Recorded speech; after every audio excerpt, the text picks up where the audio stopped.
carry out measuring practice on the height of the rotor of an oil pump from the surface of the housing or any other auto component measurement with a depth micrometer.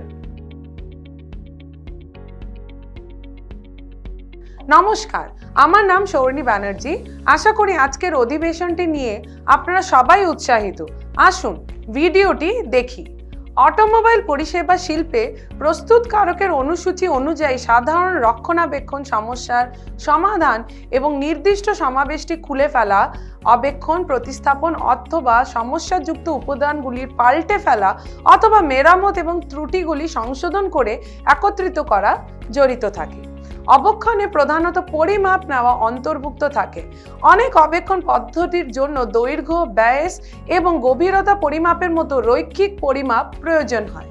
গভীরতা পরিমাপ depth মাইক্রোমিটারের মতো খুঁত শূন্য পরিমাপের যন্ত্রগুলির সাথে করা যেতে পারে। এখন আমরা শিখতে যাচ্ছি কিভাবে ডেপথ মাইক্রোমিটার দিয়ে গভীরতা পরিমাপ করা যায়। এই প্রদর্শনের শেষে আপনি সক্ষম হবেন ডেপথ মাইক্রোমিটার এর সঠিক পরিসর নির্বাচন করতে, ত্রুটি গণনা সহ মাইক্রোমিটার সেট করতে, কাজের উপর মাইক্রোমিটার সেট করতে, মাইক্রোমিটারের পরিমাপ করতে, প্রয়োজনীয় সরঞ্জাম এবং যন্ত্রপাতি, সারফেস প্লেট, এক্সটেনশন রড সহ ডেপথ মাইক্রোমিটার, গেজ ব্লক, প্রয়োজনীয় উপকরণ, তৈলাক্তকরণ তেল, ব্যানিয়ান বর্জ্য।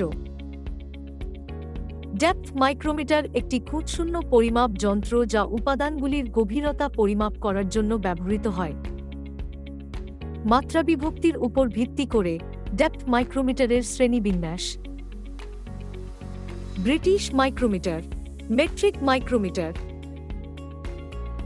আজকাল অটোমোটিভ পরিষেবা শিল্প কেবল মেট্রিক পরিমাপ ব্যবহার করে।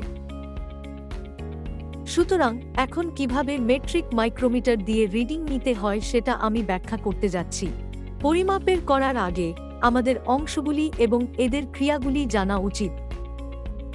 ডেপথ মাইক্রোমিটার নিম্নলিখিত অংশগুলি নিয়ে গঠিত: স্টক, লক, ব্যারেল বা হাতা, থিম্বল, ক্যাপ, এক্সটেনশন রড। স্টকের মেজারিং ফেসেস আছে এবং পরিমাপ করার পৃষ্ঠের উপর স্থাপন করা হয়। পরিমাপ নেওয়ার পরে লক করার জন্য লক ব্যবহার করা হয় এবং তারপরেই আমরা যন্ত্রটিকে অপসারিত করতে পারি। সুতরাং নেওয়া রিডিং পরিবর্তন করা যাবে না। ব্যারেলের কেন্দ্রে একটি সূচক লাইন আছে এবং সূচক লাইন পাশে মাত্রাবিভক্তি চিহ্নিত করা আছে। থিম্বলের চারপাশে মাত্রাবিভক্তি এবং এর বেভেল প্রান্তে একটি মাত্রাবিভক্তি হাতা রয়েছে যেখান থেকে আমরা রিডিংগুলি পরিমাপ করতে পারি। ডেপথ মাইক্রোমিটারের সাথে বিভিন্ন আকারের এক্সটেনশন রড সরবরাহ করা হয় এবং আমরা পরিমাপ করা অংশের গভীরতার উপর ভিত্তি করে যে কোনো একটি নির্বাচন করতে পারি। এক্সটেনশন রডের ক্যাপটি সরিয়ে থিম্বল এবং হাতার ভিতরে ঢোকানো যেতে পারে। এক্সটেনশন রডের একটি খাওয়ার হেড রয়েছে যা রডটিকে দৃঢ়ভাবে ধরে রাখতে সাহায্য করে। পরিমাপ পদ্ধতি: ব্যারেল বা হাতায় একটি সূচক লাইন আছে। প্রধান স্কেল সূচক লাইন উপরে চিহ্নিত করা হয় এবং এর 1 মিলিমিটারের একটি অভ্রান্ততা আছে। মূল স্কেল আবার 2 ভাগে বিভক্ত এবং সূচক লাইনের নিচে চিহ্নিত করা থাকে। থিম্বলটি 5-0টি সমান অংশে বিভক্ত এবং সর্বনিম্ন গণনার সাথে গুণ করার পরে একটি বিভাগে 0.01 মিলিমিটার থাকে, যেটা ডেপথ মাইক্রোমিটারের যথার্থতা। কোনো পরিমাপ নেওয়ার আগে যেই গভীরতাটা পরিমাপ করা হবে সেটাকে ইস্পাত পরিমাপন স্টিল ভো বা অন্যান্য সাধারণ পরিমাপের যন্ত্র দিয়ে পরিমাপ করুন। তারপরে সঠিক এক্সটেনশন রডটি নির্বাচন করুন। উদাহরণস্বরূপ, যদি পরিমাপের মানটি 5.00 মিলিমিটার তবে 0 থেকে 2.5 মিলিমিটার এক্সটেনশন রড নির্বাচন করুন। যদি মানটি 4.5.00 মিলিমিটার হয় তবে একটি 2.5 থেকে 5.0 মিলিমিটার এক্সটেনশন রড নির্বাচন করুন। ডেপথ মাইক্রোমিটার থেকে ক্যাপটি সরান। কলার স্পর্শ না করা পর্যন্ত এক্সটেনশন রড ঢোকান। ক্যাপটি পুনরায় আঁট করুন। এখন মাইক্রোমিটারে কোনো ত্রুটি আছে কিনা সেটা পরীক্ষা করে দেখুন। উদাহরণস্বরূপ, আপনি যদি 0 থেকে 2.5 মিলিমিটারের ডাপ্ট মাইক্রোমিটারে ত্রুটিটি পরীক্ষা করতে চান তাহলে মাইক্রোমিটারের মেজারিং সারফেসেসগুলি সারফেস প্লেট এ দৃঢ়ভাবে রাখুন। অন্যান্য মাইক্রোমিটারের জন্য 0 ত্রুটি চেক করার জন্য একটি গেজ ব্লক ব্যবহার করুন। থিম্বলটি ঘড়ির কাঁটার দিকে ঘুরিয়ে আঁট করুন। যখন রডের ডগা সারফেস প্লেটকে স্পর্শ করে তখন ঘোরানো বন্ধ করুন।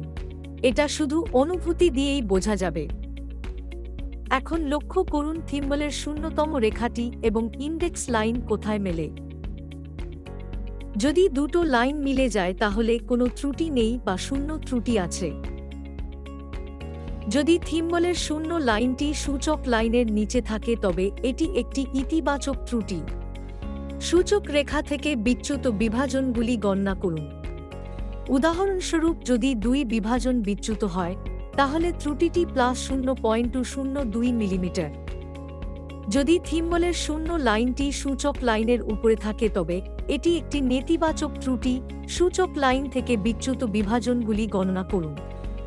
উদাহরণস্বরূপ, যদি 1 বিভাজন বিচ্যুত হয় তাহলে ত্রুটিটি -0.001 মিলিমিটার। এখন আমরা একটি ডাপ্ট মাইক্রোমিটার দিয়ে একটি তেলের পাম্পের রোটর এর গভীরতা পরিমাপ করতে যাচ্ছি। একটি রোটর টাইপ তেল পাম্প নিন। ভালো করে পরিষ্কার করে নিন। অয়েল পাম্প থেকে কভার সরান। রোটরগুলি বের করে একটি পরিষ্কার কাপড় দিয়ে পরিষ্কার করুন। অয়েল পাম্পের বডিতে রোটরগুলি আবার রাখুন। সঠিক আকারের এক্সটেনশন রড সহ একটি মাইক্রোমিটার চয়ন করুন। স্টকের মেজারিং ফেসেসগুলি রোটর বডির উপরের পৃষ্ঠে দৃঢ়ভাবে রাখুন। থিম্বলটি আনলক করুন।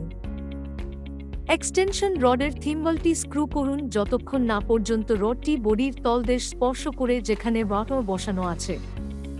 এবার লক শক্ত করে লাগান। অয়েল পাম্প থেকে মাইক্রোমিটার সরান। রিডিং নিন। প্রধান স্কেলের সেই রিডিংটি নোট করুন যেটা থিম্বলের বেভেল প্রান্তের কাছাকাছি। যে কোনো সাব স্কেল রিডিং নোট করুন যা প্রধান স্কেল মানের পরে দেখা যেতে পারে। যদি সেটা হয় তাহলে 0.5 মিলিমিটার নোট করুন বা 0 উল্লেখ করুন। ইন্ডেক্স লাইনের সাথে মিলে যাওয়া থিম্বল ভ্যালুটি নোট করুন। এখন সমস্ত রিডিং সারণীবদ্ধ করুন এবং হিসাব করুন। মূল রিডিংটা পেয়ে যাবেন। সুতরাং আমরা হাউজিং এর পৃষ্ঠ থেকে তেলের মাপের রোটর এর উচ্চতা বা ডেপথ মাইক্রোমিটার দিয়ে অন্য কোনো অটো উপাদান পরিমাপ করতে শিখলাম। আশা করি এই বিষয়ে আপনার একটি পরিষ্কার ধারণা হয়েছে। আপনার প্রশিক্ষকের সাহায্যে এই অনুশীলনটি করুন। ধন্যবাদ।